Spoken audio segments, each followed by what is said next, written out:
I figured that I would get something a little bit different. Meanwhile, my jet black iPhone 7 Plus should be in the mail soon. I just got notice from Apple's website that it's preparing for shipment. So I will open that one as well, and I will do the review on that unit. So let's go ahead and take this off. Very subdued, simple packaging. We have a direct comparison here because these are both the same color. I just adjusted the exposure a little bit. So you can see that we've got the documentation that's on the top. I find that a bit surprising. They don't have the iPhone in all its glory peeking up first. And we've got this little tab. There's the phone here. You've got your brick, you've got your earbuds. Right here you've got your data sync cable, charging cable, lightning adapter, and also the lightning earbuds as well. Let's just go ahead and remove this. Ooh, I can hear that static cling feeling. And they always stick to me. Always, always. Shoo! Ooh, so there you have the phone. That looks really quite nice.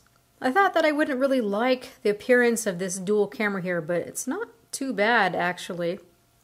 And I am really liking that the antenna bands are now up here at the top instead of being really disruptive. So here you have side-by-side look at the old gold, which is kind of smudgy, iPhone 6s Plus, and the iPhone 7. To my eyes, they seem to be about the same color. Yeah, I would say that these are the same color, looking very, very similar here.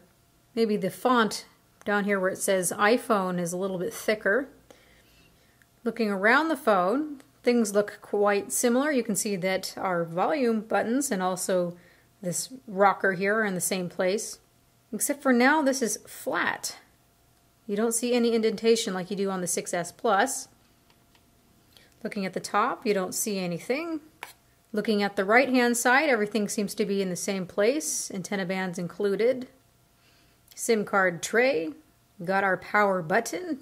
Now at the bottom is where things are looking a little different here. Of course, everyone is seeing that the headphone jack is infamously gone. So you've got a speaker and probably just a microphone down here at the bottom. This is just meant to look uniform, to look nice. And then, of course, the lightning port. On the back, we've got those dual 12 megapixel cameras. One is the telephoto lens, and the other one is just the regular lens. And you've got your dual tone quad LED flash and a microphone. I'm actually quite a big fan of solid state buttons. They worry me less, they provide less anxiety for me. I've really been liking the trackpad so far on my little MacBook. After having things like the Nexus 6P or the OnePlus 3 or any other of those Android phones that have those solid state buttons, I find the clicky buttons to be so last year. Also looking at you, Samsung. At nighttime, I'd be sitting in bed with my iPhone clicking, clicking, clicking away. And now you have some control over that haptic sound. Let's go ahead and turn this on. So just that haptic engine now, I think I'm really going to enjoy that. I've been hearing that it feels quite weird turning on the display. I'm hearing that the display is actually quite a bit warmer than what we have on the iPhone 6s Plus. So we'll see just how much warmer this looks. We'll be measuring the display. I'll be talking all about the wide gamut display and the calibration and what that means and what ends up looking wide gamut and what ends up looking just regular sRGB. I will explain all that in my full review, so you guys please stay tuned for that. People have been mistakenly saying that having a wide gamut display means that the colors are more accurate because there's simply more colors to see. But what is understated and what needs to be said is that in order for a wide gamut display to look accurate, you need to have content that's meant for it. If you have content that's meant for a display like this that has sRGB as that color gamut and you put it on this display, all it does is stretch it out and oversaturate the colors so nothing looks right. It's got to be meant for a wide gamut display, encoded for a wide gamut display. And what's really nice here is that Apple is using color management, so we'll see how that works exactly. But if it takes an image that's meant for sRGB, it's going to map it properly. And what it means when it's mapped properly is it's just going to look like the regular iPhone. You shouldn't be able to tell the difference. So already I can feel that nice Taptic engine. Let's go ahead and set up Wi-Fi. Alright, so I put in the Wi-Fi password, got it set up a little bit, and I can see already that this is a bit cooler, quite a bit cooler than the whites that we have on the iPhone 7. Again, I'm going to take some time to look at that, measure it, tell you really what this all is quantified to. Now, as for that cookie button down here, it doesn't quite feel like a button. It's similar to what I've been hearing. It kind of feels like the whole bottom part is actually clicking or vibrating. But again, I prefer these types of buttons. Let's see about the strength of this. To me, the 1 feels most pleasant. Like it's just barely there. Maybe it's more convincing of it being a real button click. 2 is something stronger. I can feel it in my hand. And 3, yeah, I can really feel that. I think I'm going to keep it at a 1. That's my preference. Yeah, that feels more just like a regular button to me. I decided to fire up a movie and see how those speakers sound, because now we've got stereo speakers, or at least one's a speaker here, and this is a front-firing speaker. And honestly, it feels a little bit wonky and off balance at first, because I can tell the sound's coming from here and then out the bottom. But if you're cupping it like this, and you give it some time, your brain seems to adjust to it. It's definitely a lot louder, which is nice.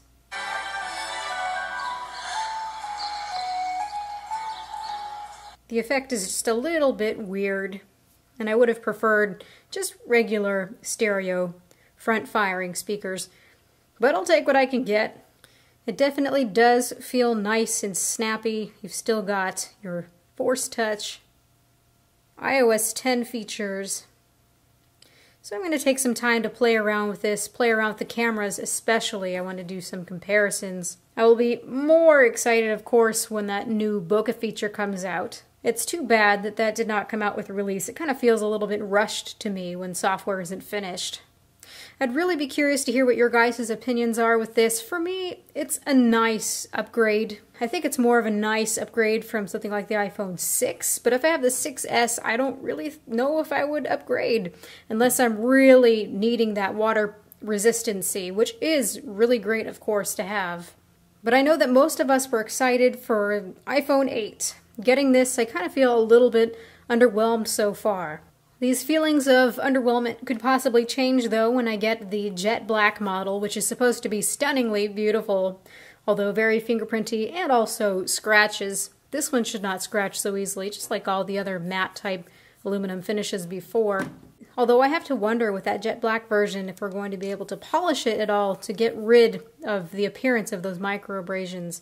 So I'll keep an eye out for that. I'll make another unboxing when that comes in. This is all I want to say for now. So this has been Erica, the Technology Nerd, likes to film stuff. Please rate, comment, and subscribe. Make sure to ask all of your questions in the comment section below. Don't be shy, you guys. I really love it when you ask these questions, so that helps me pay attention for the full review. So please ask your questions. Let me know what you think of this, if you think it's a good and worthy upgrade. And have a good night. Oh, and if you are wanting to see more videos like this in the near future, please, when you subscribe, make sure to turn on the notifications, because otherwise we see that the videos get all nice and buried. Thanks, YouTube. Goodbye. नमस्कार दोस्तों, मैं सोमो और ट्रूवीट की तरफ से आज मैं आपको बताने जा रहा हूँ कि किस तरह से आप अपने मोबाइल पे एक ही ऐप्स के अंदर 2 या 3 अलग अलग अकाउंट चला सकते हैं। कोई भी सोशल ऐप्स जैसे व्हाट्सएप, फेसबुक, इंस्टाग्राम, ट्विटर, इन सब की जो ऐप्स है उसमें आप एक ही अकाउंट चला पाते हैं। तो आज मैं आपको बताने वाला हूं कि किस तरह से आप एक ही ऐप्स के अंदर 2 या 3 जितनी भी चाहे उतनी अकाउंट्स आप चला सकते हैं। तो बहुत सिंपल सा काम आपको करना पड़ेगा। पहले तो आप अपने प्ले स्टोर में जाइए और यहाँ पर सर्च बटन पर सर्च कीजिए पैरेलल स्पेस। ये देखिए आ गया है। ये हो ऐप्स मैंने डाउनलोड की रखी है पहले से, तो ये आपको डाउनलोड करना पड़ेगा। उसके बाद इसको ओपन करिए।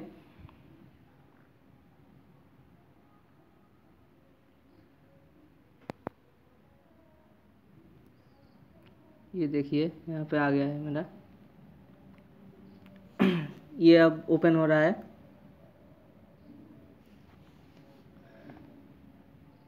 तो ये पहला स्पेस जो ये ऐप्स है, ये किस तरह से आपका मोबाइल में काम करता है ये आपको बता देता हूँ कि ये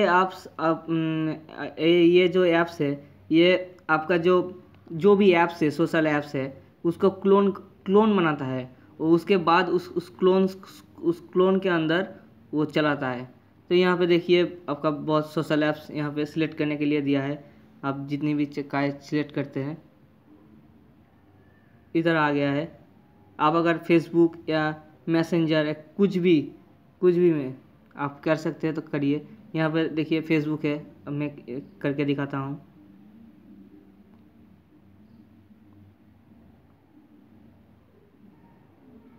ये देखिए यहाँ पे फेसबुक खोल गया और मैं यहाँ पे क्रिएट न्यू अकाउंट,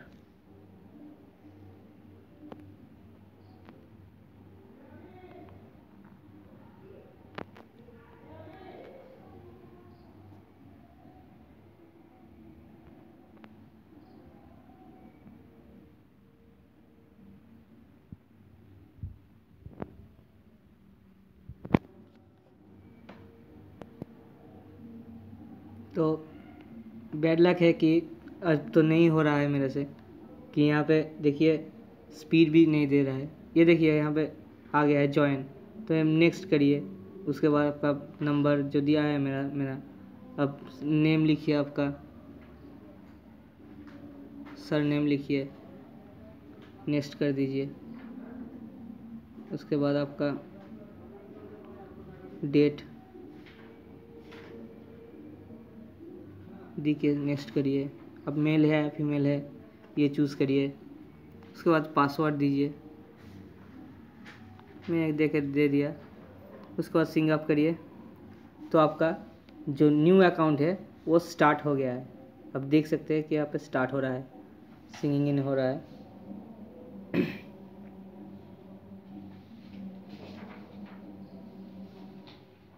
टाइम लगेगा तो छोड़ दीजिए। मैं आपको सिर्फ बता दिया कि किस तरह से आपको करना है। इस तरह से आप 2 3 4 जितनी भी चाहे उतनी ऐप्स आपको आप उतनी भी ऐप्स के अंदर अकाउंट बना सकते हैं। तो धन्यवाद दोस्तों, जय हिंद।